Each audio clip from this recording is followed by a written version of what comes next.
Hello दोस्तों, online study point में आपका स्वागत है। सो गाइस, जैसा कि मैंने आप लोगों से कहा था, हम सारे ही सब्जेक्ट्स को टॉपिक वाइज इन सीरीज़ कंप्लीट करेंगे। हिस्ट्री, ज्योग्राफी, पॉलिटी, और आज जो है हम साइंस को डिस्कस करने वाले हैं। द मोस्ट इंपॉर्टेंट क्वेश्चंस जो कि आपके एग्जाम में बार बार पूछे गए हैं, आगे भी पूछे जाएंगे, हम डेली उनको डिस्कस करेंगे। सो आई होप वीडियो आपको पसंद आए। इसे जल्दी से लाइक कर दीजिए, शेयर कर दीजिए अपने सभी दोस्तों के साथ। अगर आप चैनल पर नए हैं तो इसे सब्सक्राइब करना नहीं भूलेगा। अगर आप लोग चाहते हैं कि ये सीरीज़ कंटिन्यू रहे तो वीडियो शुरू होने से पहले ही आप लोगों की ड्यूटी क्या है, उसको ज़्यादा से ज़्यादा जितना आप शेयर कर सकते हैं शेयर कर दीजिए।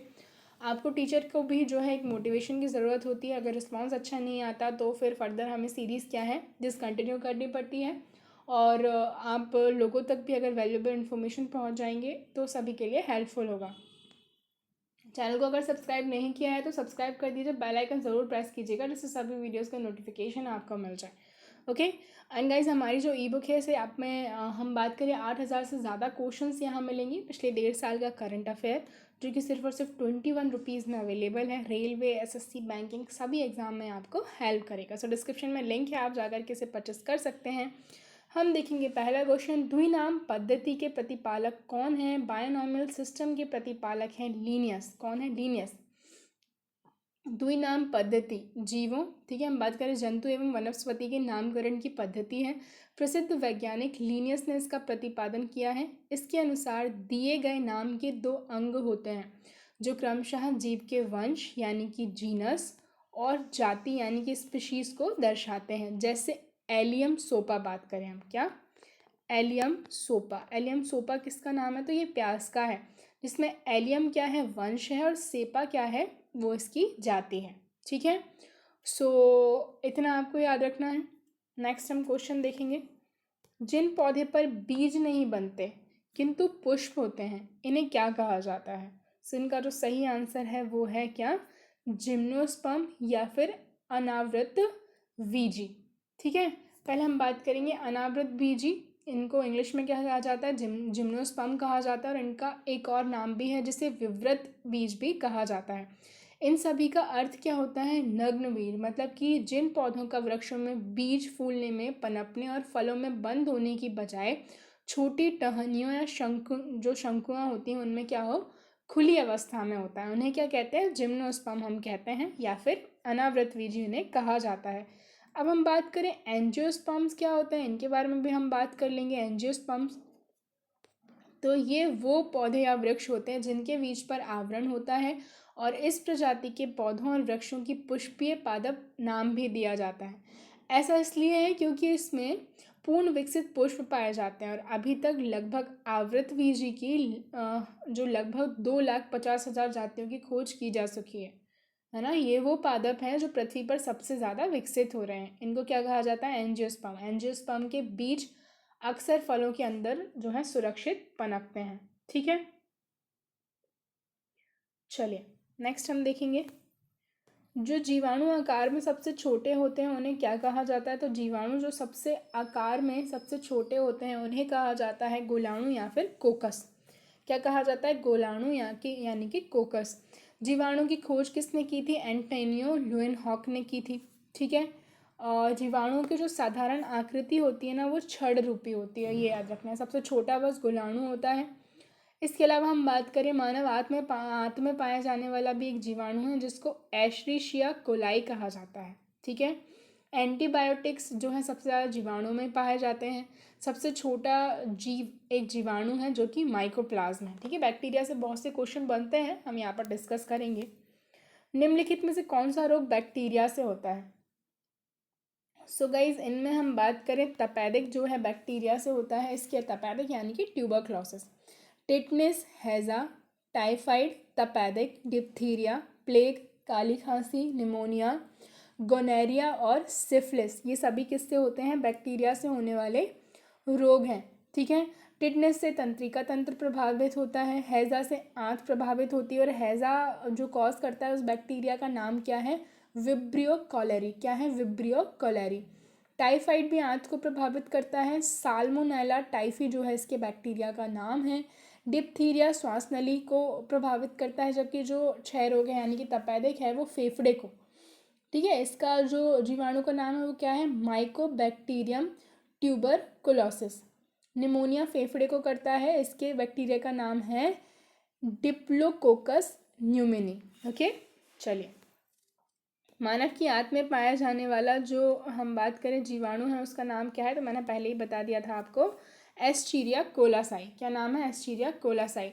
देखिए, जिस तरह हमारे पारिस्थितिकी तंत्र को दुरुस्त रखने में जंगल और बारिशों की भूमिका होती है, वैसे ही हमारी आंत में भी एक पारिस्थितिकी तंत्र जो है वो काम करता है, जिससे चीज़ें नियंत्रण में रहती हैं। लेकिन कॉलस्ट्रीडियम डिफिसाइल, ठीक है, एक ऐसा जीवाणु है जो हमारी आंत पर नियंत्रण करता है, और इसी को हम क्या बोल रहे हैं?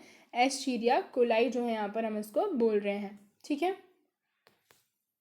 नेक्स्ट हम देखेंगे HIV द्वारा होने वाला रोग।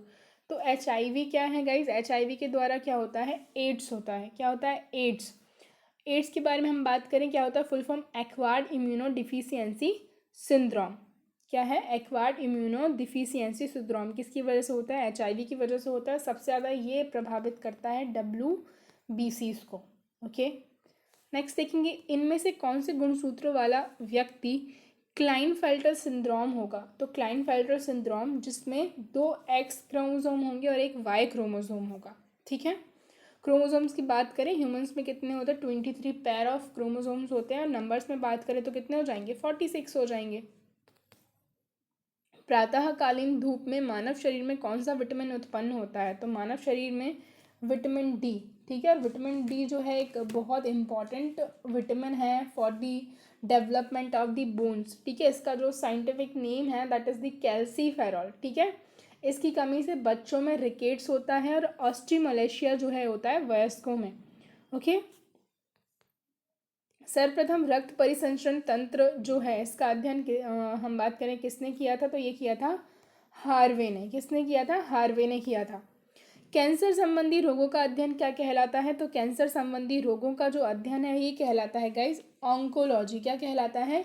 ऑन्कोलॉजी। और इस तरीके की टर्म्स जो हैं काफ़ी पूछी जाती हैं एग्जाम्स में।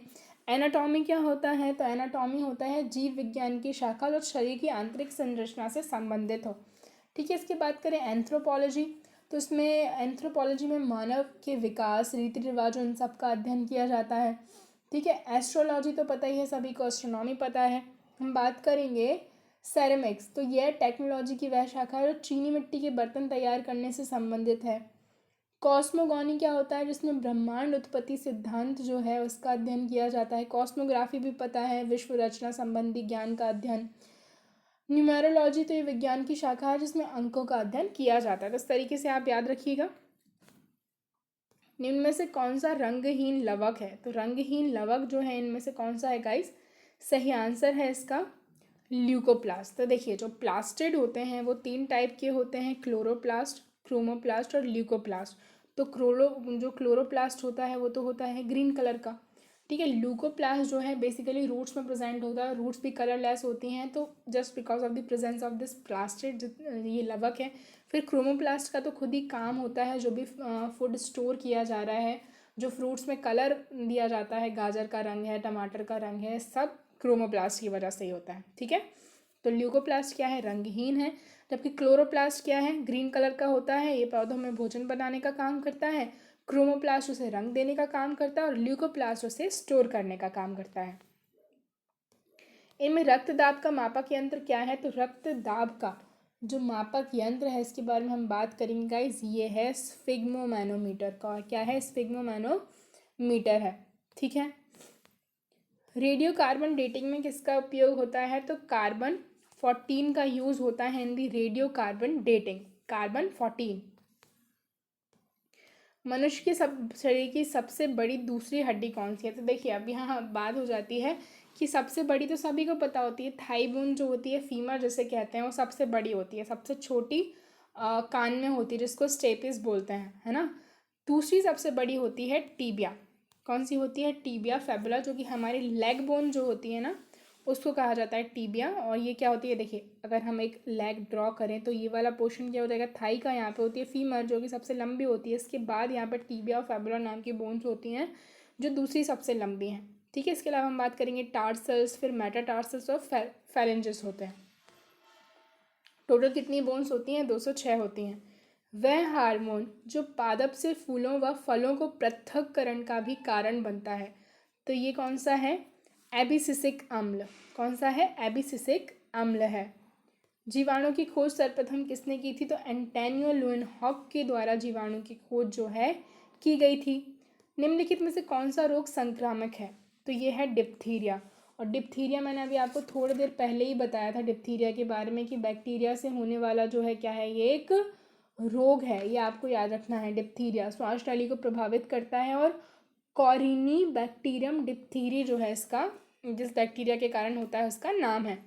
दूध का अपेक्षित घनत्व किसके द्वारा मापा जाता है? तो ये मापा जाता है लैक्टोमीटर के द्वारा। किसके द्वारा? लैक्टोमीटर।